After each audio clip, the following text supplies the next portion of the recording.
All right, ladies and gents. So, as we continue to talk about the scientific method, please follow along with the PowerPoint. Okay. So, when we talk about part of the scientific method is looking at observations and turning it into a problem. And that's how you start to think about what are you going to do for your experiment. So, when we take a look at this wonderful, beautiful picture, I want you to make an observation from the left picture to the right. You can kind of look at how is the picture on the left different than the right? So you are making that observation. So there's a bunch in this lovely picture. Just kind of fun. I'll leave it up so you can take a look at it. So I see the spider on the left is not on the right here. I noticed the ladybug has a different number of spots. Did anyone see the water droplets on the left leaf, but not on the right leaf? You're going to have to really observe the lovely butterfly. See a green spot on the right, red on the left. The middle of the butterfly has yellow, the left has red. So I'm going to move to the next slide. You are welcome to pause the video and make that observation. Okay, so if we do a nice little review again, what is science? Science is defined of the knowledge obtained by observing natural events and conditions in order to discover facts. That's important. Science is factual and formulate laws or principles that can be verified, big word, that means tested. The scientific method is a series of steps that are used to investigate a natural occurrence. Here are the 7 steps.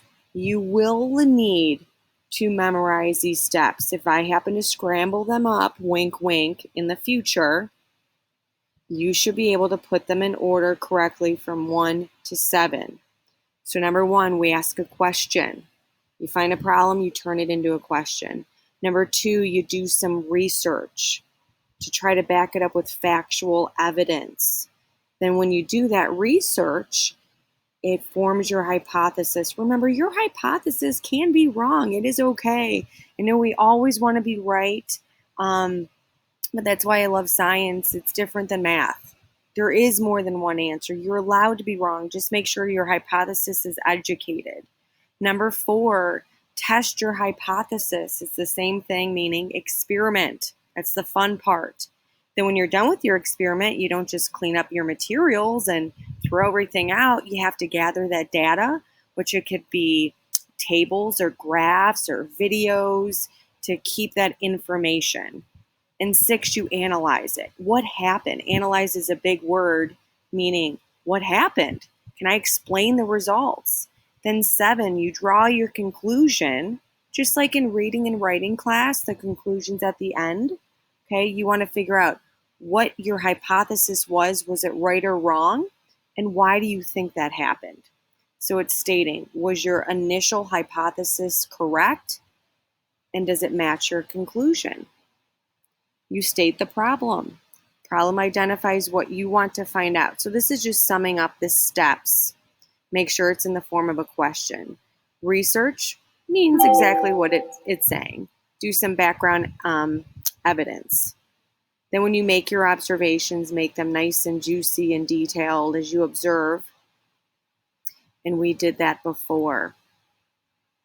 Another step, when you make that hypothesis, this is a great hypothesis sentence in blue. Please read it. If I add Miracle-Gro to the soil, then plant growth will increase. I love it has if at the beginning, then, and it explains why he or she thinks that. When you test it, you need to run it at least 3 times, 3 to 5 scientists say. And you must only have 1 independent and 1 dependent variable. We also have 2 groups. We call it the control. That's when you keep everything the same, or an experiment group. You only change one thing when you experiment if it didn't go correctly, because if you change more than 1 variable, you're not going to know why the results happened.